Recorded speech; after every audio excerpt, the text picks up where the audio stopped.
வாழ்க்கை என்பது எப்போதும் ஒரே சீராக இருப்பதில்லை. சில நேரங்களில் அது கரடு முரடான பாதையில் செல்வது போலவும், முடிவில்லாத இருளில் சிக்கிக் கொண்டது போலவும் உனக்குத் தோன்றலாம். உன் அழுகுரலும், நீ சிந்தும் கண்ணீரும் யாருக்கும் கேட்கவில்லை என்று நீ கலங்கக்கூடும். ஆனால் அலைக்கடல் என ஆர்ப்பரிக்கும் உன் மனதிற்குள் அமைதியைக் கொண்டுவர இதோ உன் கந்தன் கரம் நீட்டுகிறான். இந்த பிரபஞ்சமே ஒரு நாடகம் என்றால், அதில் உனக்கு கொடுக்கப்பட்ட பாத்திரத்தை நீ செம்மையாகச் செய்ய வேண்டும் என்பதற்காகவே சில சோதனைகள் வருகின்றன.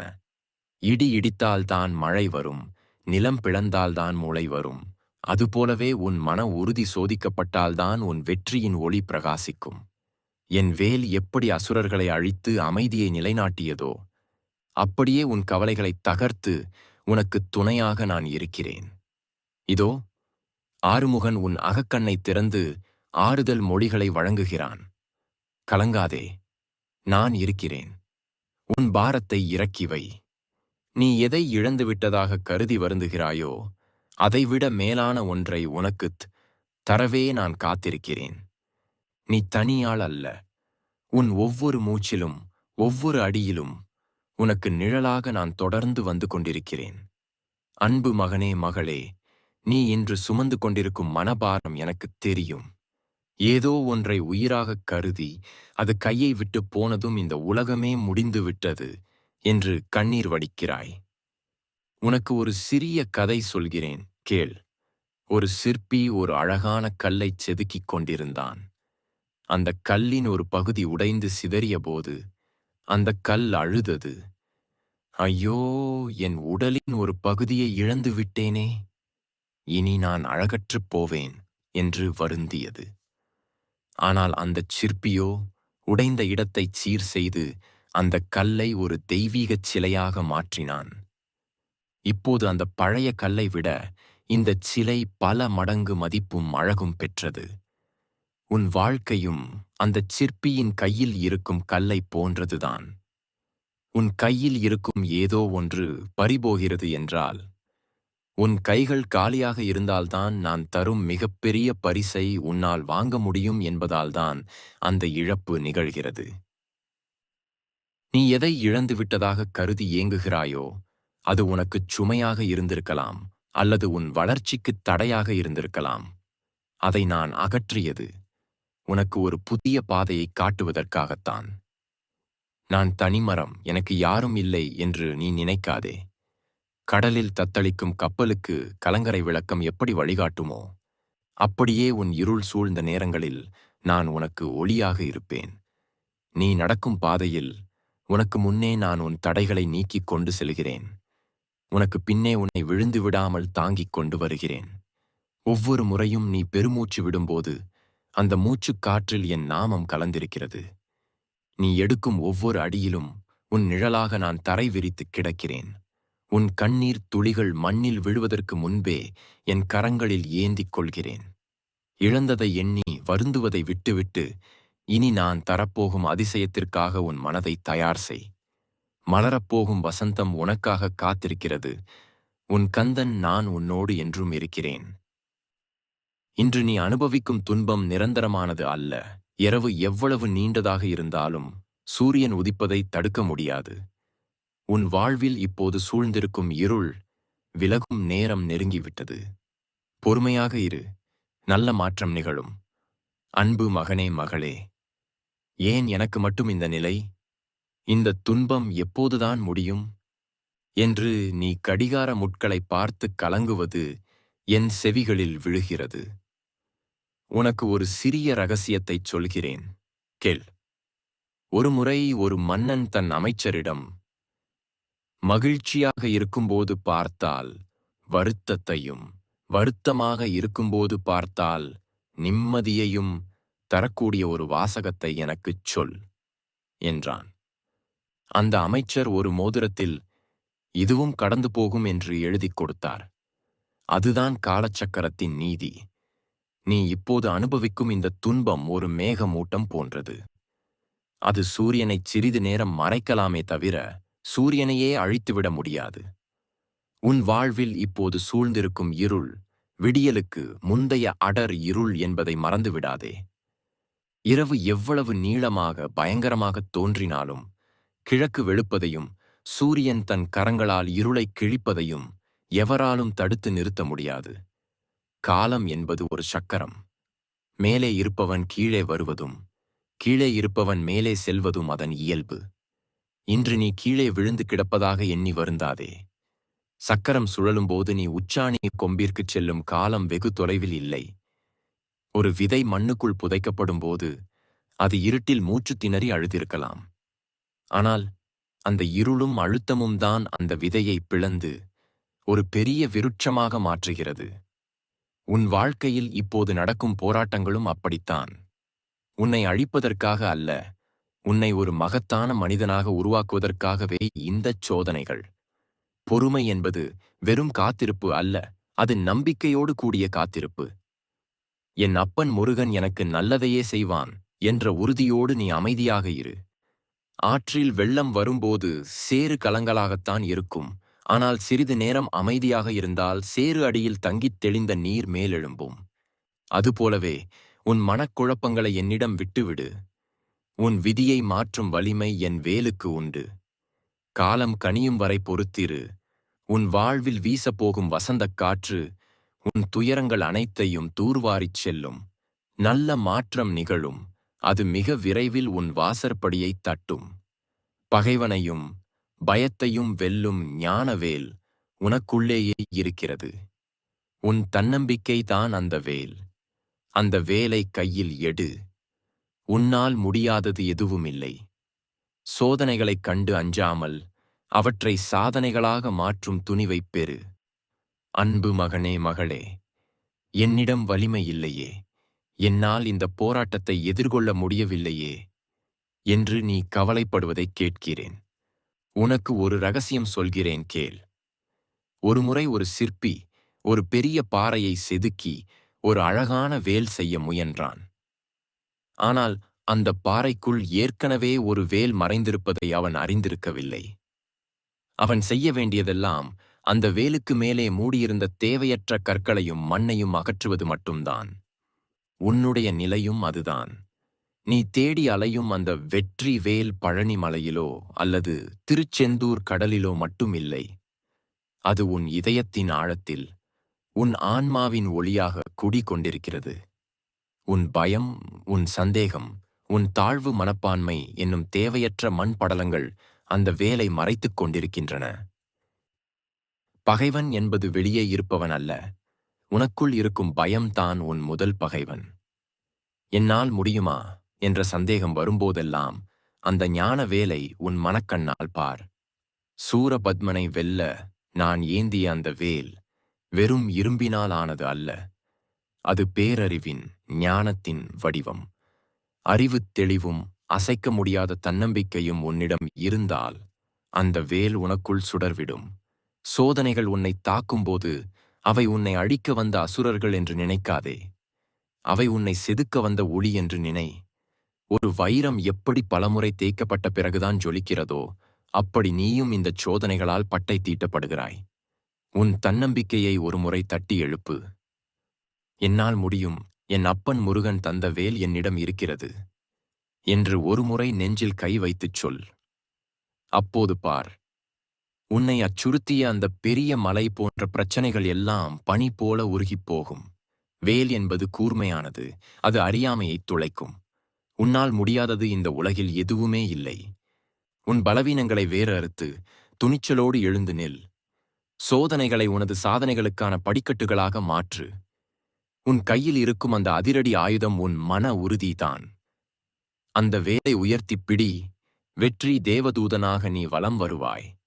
சரணாகதி அடைந்திடு. என்னால் முடியவில்லை என்று நீ என்னிடம் முழுமையாக உன்னை ஒப்படைக்கும்போது உன் பாரம் என்னுடையதாகிறது. உன் கவலைகளை நெருப்பில் ஏற்ற தூசியாக மாற்றிவிடுவேன். என்னிடம் பாரத்தை ஒப்படைத்துவிட்டு நீ உன் கடமையைச் செய். எல்லாம் என் தலைவிதி, என்னால் இதற்கு மேல் ஒரு அணுவும் நகர முடியாது என்று நீ சோர்ந்து போய் அமர்ந்திருக்கிறாய் அல்லவா? உனக்கு ஒரு அழகான வாழ்வியல் ரகசியத்தைச் சொல்கிறேன், கேள். ஒரு வழிப்போக்கன் தன் தலையில் ஒரு பெரிய மூட்டையை சுமந்து கொண்டு சுட்டெரிக்கும் வெயிலில் நடந்து சென்று கொண்டிருந்தான். அப்போது அந்த வழியாக வந்த ஒரு மாட்டு வண்டிக்காரன் அந்த மனிதனின் நிலை கண்டு பரிதாபப்பட்டு, ஐயா, வண்டியில் ஏறிக்கொள்ளுங்கள், நான் உங்களை ஊர் வரை கொண்டு விடுகிறேன் என்றான். அந்த மனிதனும் வண்டியில் ஏறி அமர்ந்தான். ஆனால் வண்டியில் ஏறிய பின்பும் அவன் அந்த பெரிய மூட்டையை தன் தலையிலேயே சுமந்து கொண்டிருந்தான். இதை பார்த்த வண்டிக்காரன் சிரித்துக்கொண்டே, ஏனையா, வண்டியில்தான் ஏறிவிட்டீர்களே, அப்புறம் ஏன் அந்த மூட்டையை இன்னும் தலையில் சுமக்கிறீர்கள்? அதை வண்டியில் இறக்கி வையுங்களேன் என்றான். அதற்கு அந்த மனிதன், ஐயா, நீங்கள் என்னையும் ஏற்றிவிட்டீர்கள், அதுவே பெரிய உதவி. என் மூட்டை பாரத்தையும் இந்த வண்டி தாங்குமா என்றுதான் பயப்படுகிறேன் என்றான். இன்று உன் நிலையும் அதுதான். இந்த உலகத்தையே தாங்கும் ஈசனின் மகனான நான் உன்னை தாங்கிக் கொண்டிருக்கிறேன். ஆனால் நீயோ உன் கவலைகள், கஷ்டங்கள் என்னும் மூட்டையை என் வண்டியில், அருளில் இறக்கி வைக்காமல் உன் தலையிலேயே சுமந்து கொண்டு அழுகிறாய். என்னால் முடியவில்லை முருகா, நீயே கதி என்று நீ எப்பொழுது உன் கவலைகளை என் பாதத்தில் வைக்கிறாயோ, அந்த நொடியே அந்த பாரம் உன்னுடையது அல்ல, அது என்னுடையது. ஒரு குழந்தை தன் தந்தையின் கையை பிடித்து நடக்கும்போது பாதை கரடுமுரடாக இருந்தாலும் பயப்படுவதில்லை. ஏனென்றால் தந்தை தன்னை காப்பார் என்ற நம்பிக்கை அதற்கு உண்டு. நீ செய்ய வேண்டியதெல்லாம் ஒன்றுதான். அப்பா முருகா, இனி எல்லாம் உன் பொறுப்பு என்று முழுமையாகச் சரணடைந்து விடு. உன் கவலைகளை ஒரு காகிதத்தில் எழுதி நெருப்பில் இட்டால் அது எப்படிச் சாம்பலாகிப் போகுமோ, அப்படி உன் துயரங்களை நான் பொசுக்கி விடுவேன். பாரத்தை என்னிடம் கொடுத்துவிட்டு உன் கடமையை மட்டும் பதற்றமில்லாமல் செய். உன் கைகளை நான் பிடித்துக் கொள்கிறேன், உன் பாதைகளை நான் செப்பனிடுகிறேன். கலங்காதே, சரணடைந்தவனை கந்தன் ஒருபோதும் கைவிட மாட்டான். புன்னகையே உன் ஆயுதம். துன்பம் வரும்போது துவண்டு விடாதே. ஒரு சிறு புன்னகையோடு அதை எதிர்கொள். உன் முகத்தில் இருக்கும் அந்த புன்னகைதான் எதிர்மறை ஆற்றல்களை விரட்டும் மிகப்பெரிய சக்தி. நான் உன்னை பார்த்து புன்னகைத்துக் கொண்டிருக்கிறேன். நீயும் என்னை பார்த்து ஒரு முறை சிரிப்பாயா?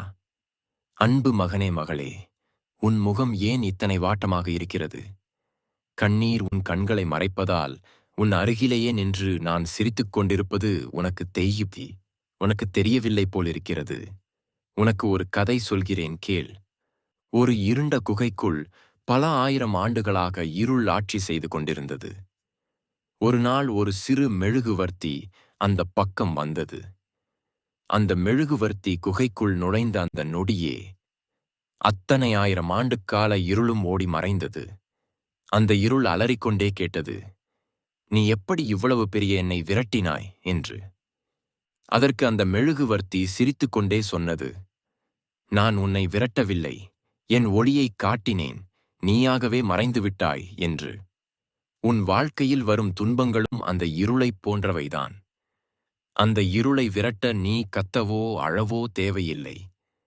அந்தச் சிறு மெழுகுவர்த்தியைப் போல ஒரு சின்ன புன்னகையை உன் முகத்தில் ஏந்தினால் போதும்.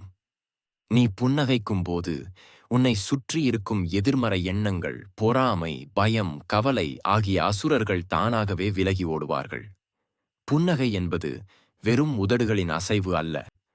அது நடப்பது எதுவாக இருந்தாலும் அதை எதிர்கொள்ளும் துணிவு என்னிடம் இருக்கிறது என்று பிரபஞ்சத்திற்கு நீ சொல்லும் சிக்னல். நீ அழுது கொண்டிருக்கும்போது உன் ஆற்றல் குறைகிறது. ஆனால் நீ சிரிக்கும்போது உன் ஆன்மாவின் பலம் 100 மடங்காக உயர்கிறது. ஒரு போர் வீரன் கையில் வேல் இருந்தாலும் அவன் முகத்தில் பயம் இருந்தால் அவன் தோற்றுப்போவான். ஆனால் கையில் ஆயுதமே இல்லாவிட்டாலும் அவன் முகத்தில் ஒரு வீரப் புன்னகை இருந்தால் எதிரி தானாகவே பின்வாங்குவான். துன்பங்கள் உன்னை தாக்க வரும்போது, இவ்வளவுதானா? என் அப்பன் முருகன் என்னோடு இருக்கும்போது இதெல்லாம் எனக்கு ஒரு தூசு என்று ஒரு சிறு புன்னகையோடு அதை எதிர்கொள். அந்த புன்னகைதான் உன்னை சுற்றி ஒரு கவசமாக மாறி உன்னை காக்கும். இதோ ஆறுமுகனாகிய நான் உன்னை பார்த்து பேரானந்தத்தோடு சிரித்துக் கொண்டிருக்கிறேன். என் சிரிப்பில் உன் கவலைகள் கரையற்றும். இப்போது நீயும் என்னை பார்த்து ஒருமுறை மென்மையாகச் சிரிப்பாயா? உன் அந்த ஒரு புன்னகை போதும், உன் விதியை நான் மாற்றி எழுதுவேன். தேவையற்ற பயத்தை விடு.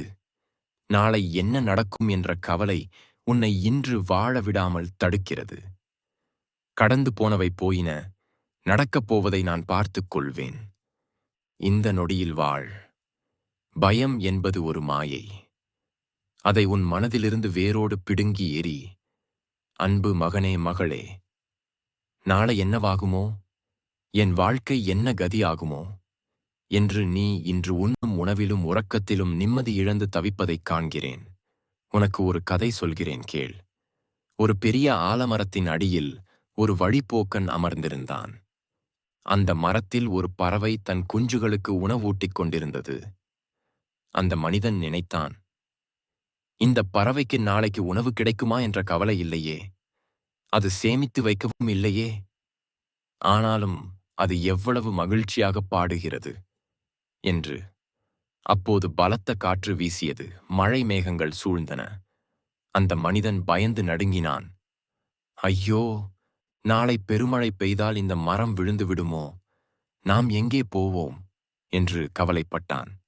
ஆனால் அந்த பறவையோ அந்த நொடியில் கிடைத்த ஒரு சிறு தானியத்தை உண்டுவிட்டு தன் குஞ்சுகளோடு மழையை ரசித்துப் பாடிக்கொண்டிருந்தது.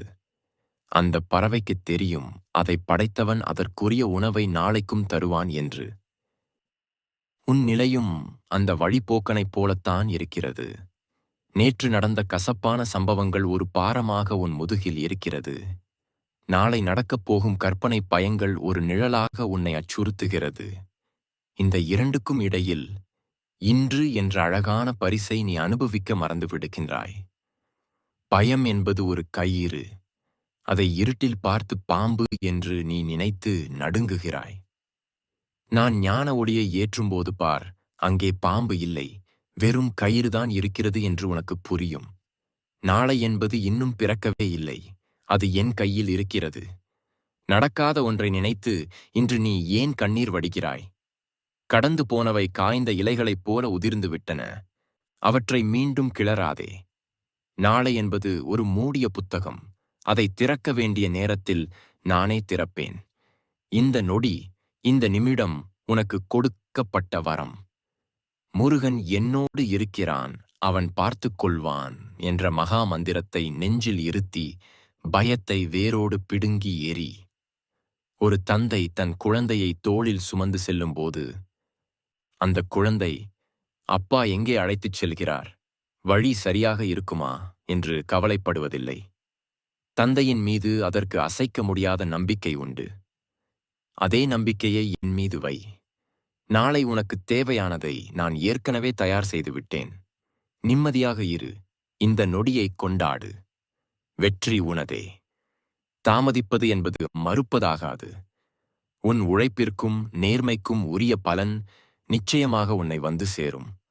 உலகமே உன்னை எதிர்த்தாலும் உன் பக்கம் தர்மமும் என் அருளும் இருக்கும்போது நீயே வெற்றியாளன். தலை நிமிர்ந்து நில்.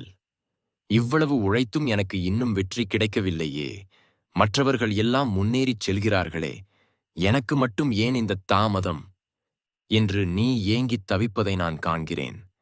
உனக்கு ஒரு இயற்கையின் ரகசியத்தைச் சொல்கிறேன் கேள். ஒரு விவசாயி தன் தோட்டத்தில் ஒரு சீன மூங்கில் விதையையும் ஒரு சாதாரண செடியின் விதையையும் நட்டான். ஒரு வாரத்திலேயே அந்தச் செடி முளைத்து இலைகளை விட்டது.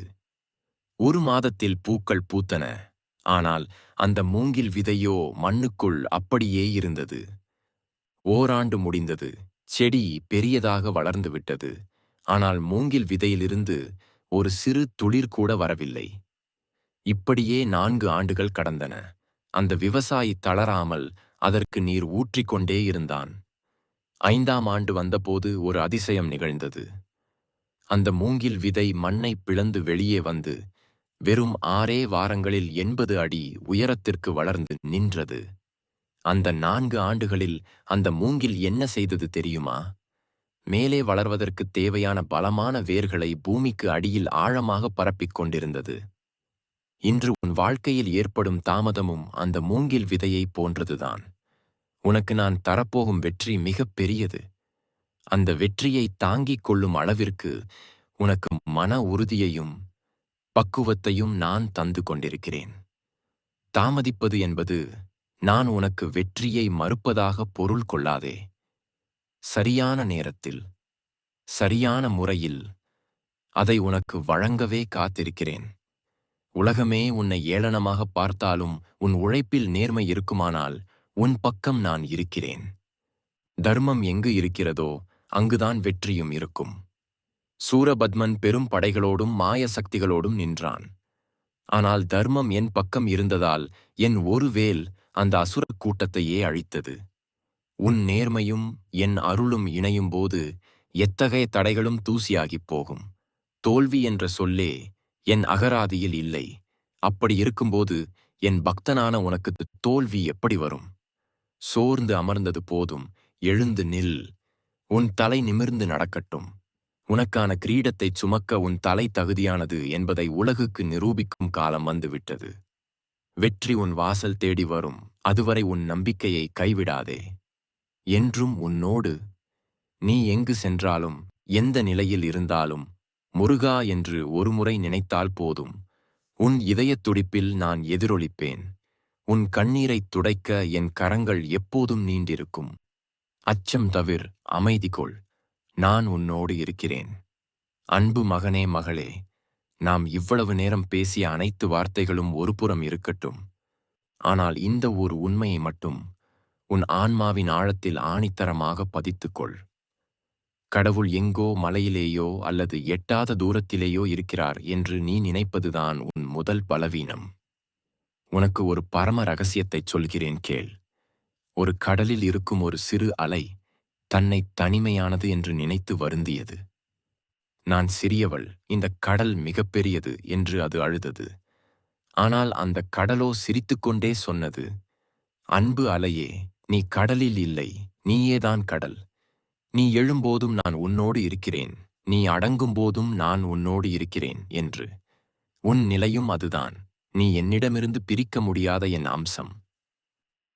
நீ ஒரு இருண்ட அறையில் தனியாக அமர்ந்து அழும்போதும், தோல்விகளால் தலைகுனிந்து நிற்கும்போதும், யாரும் என்னை மதிக்கவில்லையே என்று ஏங்கும் போதும், உன் இதயத் துடிப்பை ஒரு கணம் கவனித்துப் பார்.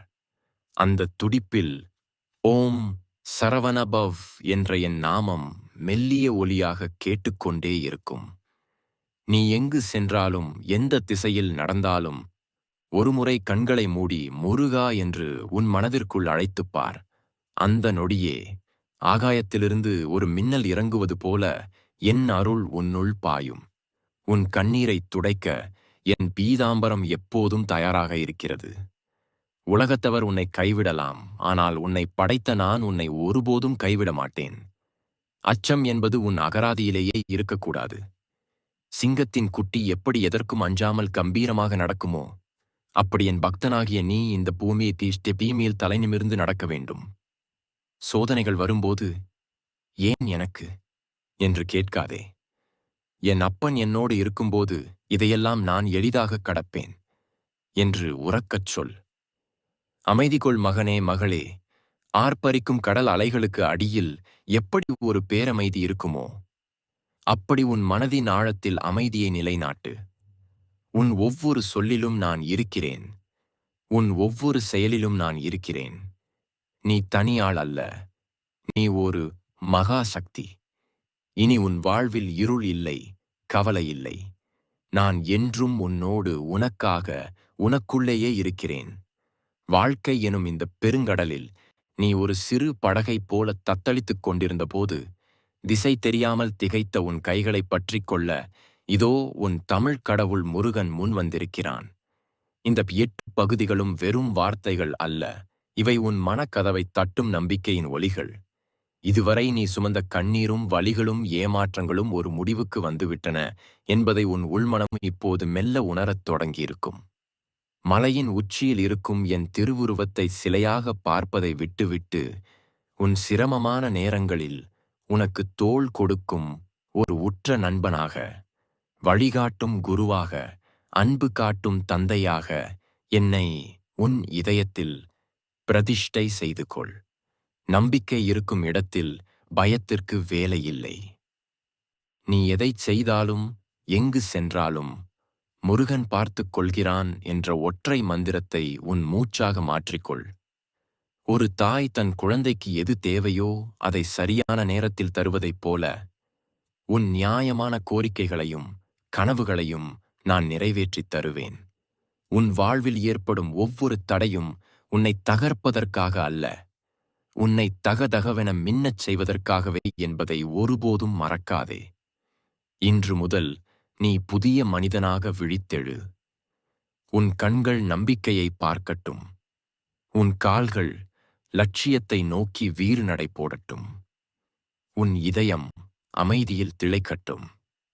யாமிருக்க பயமேன் என்ற என் அபயக்கரம் எப்போதும் உன் தலைக்கு மேல் கவசமாக இருக்கும்.